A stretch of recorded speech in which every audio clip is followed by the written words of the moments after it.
Feet होती है, हमारे यहाँ 5.5 फीट की लड़की होती है सब। तो सड़िया को थोड़ा सा चौड़ा करना पड़ेगा ना, नहीं तो यही वाला पहना देंगे उन लोगों को तो स्कर्ट की तरह लगने लगेगा, रिजेक्ट हो गया।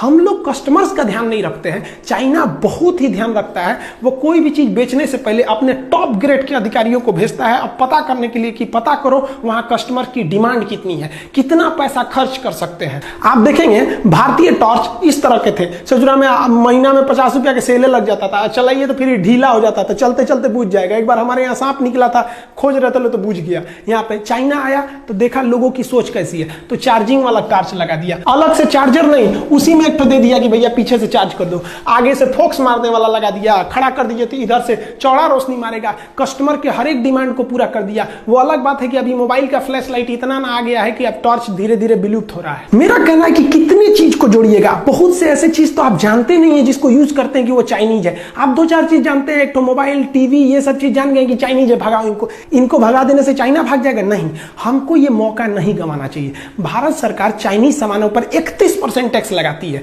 अब WTO थोड़ा दबाव बनाता है सरकार के ऊपर कि आप दूसरे के सामानों को आयात करने से नहीं रोक सकते हैं, आपकी पब्लिक रोक दे तो अलग बात है। तो इसमें हमारा काम है कि हम उसे रोके, लेकिन हमारी मजबूरी भी तो है, हमको उतना सस्ता सामान चाहिए। बहुत से लोग हैं जो नहीं अफोर्ड कर सकते हैं, जो गरीब लोग हैं वो मजबूरी में चाइना का इस्तेमाल करेंगे। उनको तो इतना नहीं पता है कि made in China, made in India कहां लिखा है, पढ़ने भी नहीं आता है। तो भारत सरकार को क्या करना चाहिए कि चाइनीज सामानों का जितना सब्स्टिट्यूट वियतनाम के पास है, ताइवान के पास है, उससे आयात करना चाहिए और उन पर टैक्स को महज 5% कर देना चाहिए, जिससे कि उनके सामान सस्ते लगने लगेंगे, चाइनीज सामान महंगा लगने लगेगा। इसके टैक्स को 31 से बढ़ा के 41 कर देना चाहिए ताकि इसके सामान और महंगे हो जाए। जो बंदरगाह है जहां से विदेशी सामान आते हैं, वहां अपने अधिकारियों को गुप्त रूप से ट्रेनिंग दे देना चाहिए कि चाइनीज सामानों को ना इतना ना टॉर्चर कर देना, उसको जो उड़ीसा का सामान रहेगा तो जम्मू कश्मीर भेज देना, आसाम का रहेगा ससुरा को लुधियाना भेज देना, इतना टॉर्चर कर देना। इंडिया को कह देगा भाई हमारे यहाँ यही सिस्टम है, ताकि उसको लेट किया जा सके। चाइना यही करता है अपने देश में, दूसरे देश की कंपनियों को घुसने नहीं देता है। और वियतनाम जो ताइवान से कंपनियां हैं उनको सहूलियत दीजिए, धीरे धीरे इंडिया के जो डिस्ट्रीब्यूटर हैं, होलसेलर, वो कहेंगे यार चाइनीज सामान छोड़ो यार, उन सबको ले आने में बड़ी माथापच्ची हो जाता है, उससे अच्छा ताइवान से लो, जब सेम रेट में मिल रहा है, वियतनाम से लो सेम रेट में मिल रहा है। चाइना तंग आ जाएगा, फिर चाइना आप पे दबाव बनाएगा। तो चाइना से कहना पड़ेगा भैया साफ देखिए कि भैया आप हमारे देश में बेचिए, नो डाउट बेचिए, हम आपको 31% की जगह 25% टैक्स लेंगे, 20% टैक्स लेंगे, लेकिन आप भारत में कारखाना खोलिए। भारत में कारखाना खोलेगा तो भारत को बहुत फायदा, जमीन भारत से खरीदेगा, यहीं से ईटा उटा खरीद के बिल्डिंग बनाएगा, यहां जब उत्पादन करेगा तो भारत की GDP बढ़ेगी, यहां के लोगों को रोजगार मिलेगा।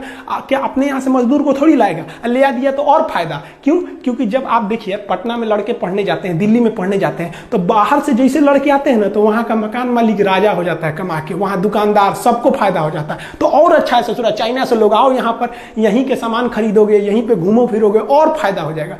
तो रोजगार वो यहीं से देगा, तो हमको और फायदा हो गया कि रोजगार मिल गया। और रोजगार जब मिलेगा तो हिंदुस्तान के लोग काम करने जाएंगे, तो उसकी टेक्नोलॉजी सीख लेंगे। हमारे यहाँ देखते हैं कोई हीरो होंडा की कंपनी में गैरेज में काम कर रहा था, 2 साल काम करके छोड़ा, अपना गैरेज खोल दिया, बहुत अच्छा है। चाइनीज कंपनी में काम किया, 2 साल काम करने के बाद अपना कंपनी खोल दिया। धीरे धीरे ऐसी टेक्नोलॉजी आएगी, चाइना ऐसे ही चुरा के लाया अमेरिका से। इससे भारत के युवाओं में एक स्किल डेवलपमेंट होगा, और ये भारत की सबसे बड़ी कमी है। मान के चलिए कि किसी लड़के को वेल्डिंग सीखना है तो ITI में जाएगा, नहीं तो किसी वेल्डर के पीछे हेल्पर बनेगा। कोई ऐसी संस्था है जो केवल डेडिकेटेड हो वेल्डिंग सिखाने के लिए कि हाँ भैया आइए 1 महीना में हम आपको सिखा देंगे, आपको वेल्डिंग का सर्टिफिकेट देंगे? नहीं, उसके लिए 75 गो नियम कानून है। चाइना में ऐसा नहीं है, आपको जिस चीज का स्पेशलिस्ट बनना है आप वहां जाइए। लेकिन भारत में अगर आपको स्पेशलिस्ट बनना है तो या तो कॉलेज में जाइए, अगर अनपढ़ है, मजदूर टाइप के हैं, तो किसी के पीछे हेल्पर लगिए 2 साल तक, अब धीरे धीरे सीखिए। लेकिन चाइना ने क्या किया, एकदम स्किल्ड कर दिया। किसी को पेंटिंग सीखना है, उसका एक तो कॉलेज है भैया, इसमें आइए 1 महीना में पेंटिंग सिखा के भेज देगा, सर्टिफिकेट केवल पेंटिंग का। हमारे यहाँ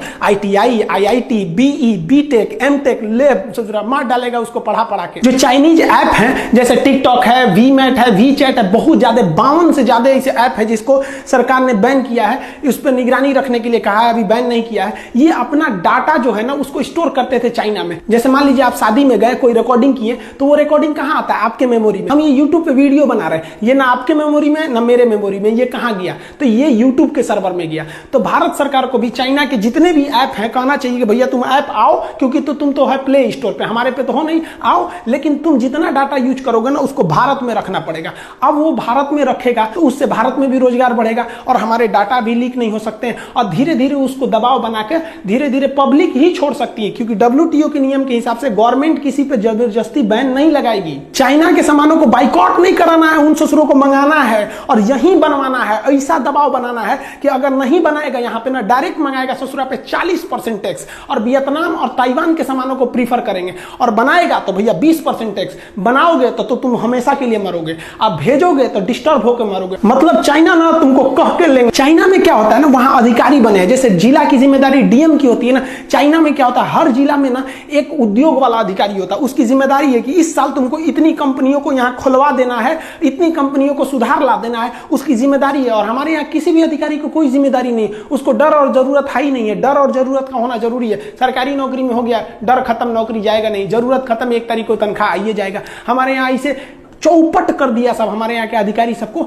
आप जाइए ना भारत में, अपना आय प्रमाण पत्र, मृत्यु प्रमाण पत्र बनाइए ना, एक आदमी मर गया, उस ससुरा का सर्टिफिकेट बनाने में 1 महीना लगा देगा सब। तो विदेशी कंपनियों को टॉर्चर करके रख देता है सब। इसलिए भारत में आने से पहले कंपनियां डरती हैं, जबकि जानती हैं कि हमारा माल भारत में इतना खप जाएगा कि हम कमा के लाल हो जाएंगे। लेकिन हमारे यहाँ के अधिकारी उनको ऐसा ना रगड़ देते हैं कि बेचारे भाग जाते हैं यहाँ पे। तो भारत सरकार को भी ना अपने सुझाव में उनके सलाहकारों को एकदम ट्रेनिंग देना है, एक अधिकारी बैठा के भेजना है दिल्ली में, मुंबई में, जहां भी इंडस्ट्रियल हब है, कि हमको हर साल यहाँ 200 फैक्ट्री बढ़ जाना चाहिए, नहीं तो ससुरा गोली मार देंगे तोरा हम यहाँ पे।